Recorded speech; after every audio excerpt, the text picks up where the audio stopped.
So let's take a closer look at this issue that is dividing Europe. Leopold Traugott is a policy analyst with the think tank Open Europe, and he is in London. So Leopold, when we compare the situation now with Europe's migrant crisis in 2015, would you still call it a migrant crisis today?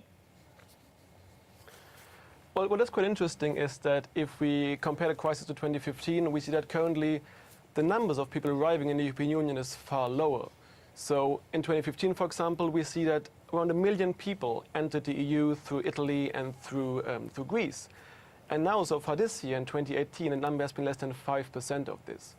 So this is not really a crisis of people coming in, but it's rather a crisis about repercussions of the last crisis, about the hundreds of thousands of people who are still in the European Union, who still need to be integrated, in some cases whose asylum claims still have to be processed, and of course the politics that has been created through this influx. So you have a couple of governments now that are very much pushing for harsher measures on integration. You have the new Italian government, which is now in place, and is pushing for EU reform on this.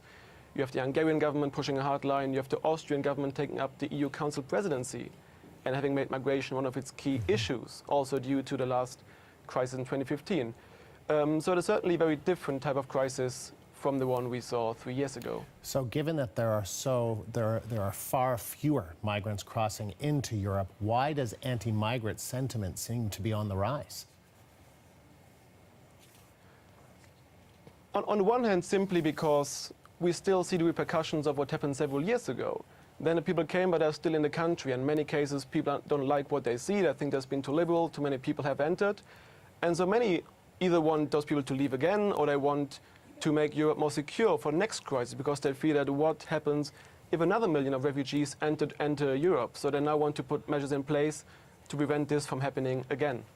And what is it that Angela Merkel and other European leaders at this EU summit, what do they need to do to find a middle ground or to find a way of dealing with the migrant situation that doesn't exacerbate some of the tensions that we've seen? I think it is very difficult here to find a middle ground, simply because many of these discussions have been going on for years at this point, and member states have very different opinions of where the whole thing should develop. So I don't think we will find a big overall compromise that solves the situation in the long run. I rather think we will see a couple of short-term fixes. We will see the EU spending more on border control and Frontex, its border agency. We will see the EU pay more money to third countries to stop migrants from even traveling towards the EU.